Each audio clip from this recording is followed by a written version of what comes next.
경악, 북극 너머 지구 속문명, 올라프 얀센 부자의 충격 목격담과 아갈타의 비밀. 안녕하십니까. 인간의 발길이 닿지 않은 미지의 세계, 그리고 그곳을 경험했다고 주장하는 사람들의 믿을 수 없는 이야기들을 추적하는 미스터리 채널입니다. 오늘 우리는 역사상 가장 기묘하고도 매혹적인 탐험기 중 하나로 꼽히는 한 노르웨이 어부 부자의 증언을 중심으로 지구 내부 깊숙한 곳에 숨겨져 있다는 전설의 땅, 아갈타와 샴발라의 존재 가능성을 탐색해 보고자 합니다. 바로 19세기 북극 탐험 중 지구 내부로 들어가 2년 동안 그곳에서 살았다고 주장한 올라프 얀센과 그의 아버지의 이야기입니다. 본 영상에서 소개하는 올라프 얀센의 이야기는 10세기 초 윌리스 조지 에머슨이 쓴 소설 형식의 책, 더 스모키 갓을 통해 세상에 알려졌습니다. 이 이야기는 과학적으로 검증된 사실이 아니며 많은 학자들은 이를 허구로 간주하고 있습니다. 하지만 그 생생한 묘사와 다른 지하 세계 전설들과의 기묘한 일치점 때문에 오늘날까지도 많은 사람들의 상상력을 자극하며 진위 논쟁을 불러일으키고 있습니다. 과연 올라프 얀센 부자가 경험했다는 지구 속 세계는 단순한 소설 속 이야기일까요? 아니면 우리가 알지 못하는 또 다른 현실의 단편일까요? 올라프 얀센의 이야기는 그가 노인이 되어 임종을 앞두고 윌리스 조지 에머슨에게 자신의 비밀스러운 경험을 털어놓으면서 시작됩니다. 1829년 4월, 젊은 올라프는 아버지 얀스와 함께 작은 어선을 타고 스발바르 군도 북쪽으로 향하는 위험한 항해에 나섰다고 합니다. 그들은 풍랑을 만나 표류하던 중 나침반이 이상하게 회전하고 따뜻한 바람이 불어오는 기묘한 해역에 도달하게 됩니다. 그리고 마침내 그들 눈앞에는 북극의 얼음 바다 한가운데에 마치 거대한 입구처럼 열려있는 바다가 나타났다고 합니다. 호기심과 알 수 없는 힘에 이끌려 그 안으로 들어간 부자는 곧 자신들이 지구의 껍질을 통과해 내부 세계로 진입했음을 깨닫게 됩니다. 그곳은 놀랍게도 얼음과 추위 대신 온화한 기후와 풍요로운 식생을 자랑했으며 하늘에는 마치 연기 자욱한 태양처럼 보이는 내부 태양이 부드러운 빛을 뿌리고 있었다고 합니다. 올라프 얀센의 묘사에 따르면 이 지구 내부 세계에는 키가 12피트 약 3.6m가 넘는 거인족들이 살고 있었으며 그들은 매우 온화하고 지혜로우며 고도로 발달된 문명을 이루고 있었다고 합니다. 그들의 도시는 정교하게 계획되어 있었고 금으로 장식된 건물들이 즐비했으며 소리 없이 움직이는 전기 동력 운송 수단을 사용했다고 합니다. 거인들은 수백 년을 살며 과일과 채소를 주식으로 하고 지상의 인류와는 다른 방식으로 영적인 교감을 중시하는 평화로운 사회를 이루고 있었다고 합니다. 올라프 부자는 이 거인들의 환대를 받으며 약 2년 동안 그들의 수도 에덴을 포함한 여러 도시를 여행했다고 전해집니다. 그들이 본 지구 내부 세계는 지상의 어떤 곳보다도 아름답고 풍요로운 낙원과 같았으며 그곳의 주민들은 아갈타 왕국의 일원 혹은 그와 유사한 존재로 여겨지기도 합니다. 2년간의 꿈같은 생활 끝에 올라프 부자는 다시 지상으로 돌아가기로 결심하고 남극에 있다는 또 다른 출구를 통해 지구 내부를 빠져나왔다고 합니다.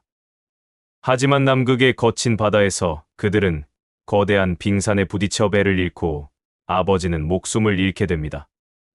홀로 구조된 올라프 얀센은 자신의 경험을 이야기했지만 미치광이 취급을 받으며 28년 동안 정신병원에 감금되는 비극을 겪게 됩니다.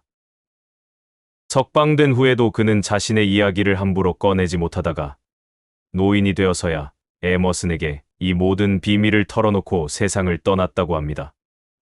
에머슨은 이 이야기를 바탕으로 더 스모키 갓을 출간했고 이는 곧 지구 공동설과 지하 왕국 아갈타, 샴발라 전설에 열광하는 사람들에게 매우 중요한 문헌으로 받아들여지게 되었습니다. 올라프 얀센의 이야기는 그 자체로 매우 드라마틱하고 흥미롭지만 우리는 몇 가지 질문을 던지지 않을 수 없습니다. 과연 이 모든 것은 한 노인의 뒤늦은 고백 속에 담긴 진실일까요? 아니면 오랜 감금 생활이 만들어낸 망상, 혹은 에머슨이라는 작가에 의해 각색된 허구일까요? 과학적인 관점에서 볼 때 지구 내부에 또 다른 태양이 존재하고 거인족이 사는 공동이 있다는 것은 받아들이기 어렵습니다.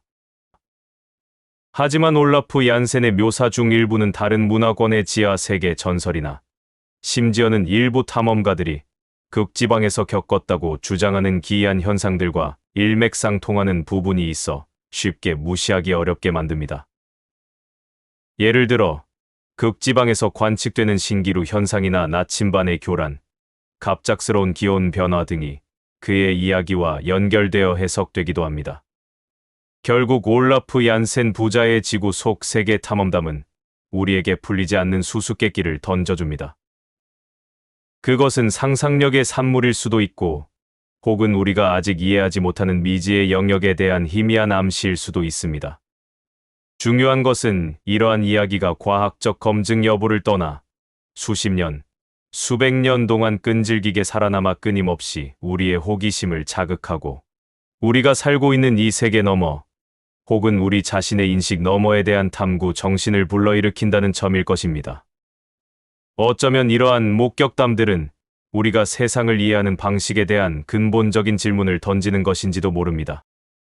진실과 허구의 경계는 어디까지이며 인간의 경험과 상상력은 과연 어떤 미지의 영역까지 확장될 수 있는 것일까요? 올라프 얀센의 이야기가 사실이든 아니든 그 이야기가 담고 있는 미지의 세계에 대한 갈망과 경이로움은 우리 안의 탐험가를 깨우기에 충분합니다. 지금 이 순간에도 지구 어딘가에는, 혹은 우리 상상력의 가장 깊은 곳에는 또 다른 아갈타가 숨 쉬고 있을지도 모를 일입니다. 여러분은 올라프 얀센의 증언과 그가 보았다는 지하 세계에 대해 어떻게 생각하십니까? 그의 이야기는 아갈타와 샴발라 전설의 실마리를 제공하는 열쇠일까요? 아니면 인간의 위대한 상상력이 빚어낸 또 하나의 매혹적인 신화일까요? 여전히 진실 공방이 뜨거운 주제입니다. 지금처럼 최첨단을 달리는 시대가 아니었던지라, 그저 구두로 내려오는 전설처럼 느껴지는 개인의 체험담인지라 한여름 밤의 꿈처럼 환상에 젖었다고 마냥 치부하기에는 그들의 체험담이 워낙 구체적이고 또한 현실에 견주어 볼 때 어느 정도 수긍이 가는 정보들까지 있다는 점에서 그저 신비롭고 놀라운 미스테리가 아닐까 하며 여러분의 깊이 있는 의견을 기다리겠습니다. 오늘의 영상은 어떠셨나요? 댓글로 좋은 의견을 부탁드리고 더 많은 미스터리를 원하신다면 구독과 좋아요, 알림 설정으로 함께해 주십시오. 지금까지 미스테리함 채널이었습니다. 감사합니다.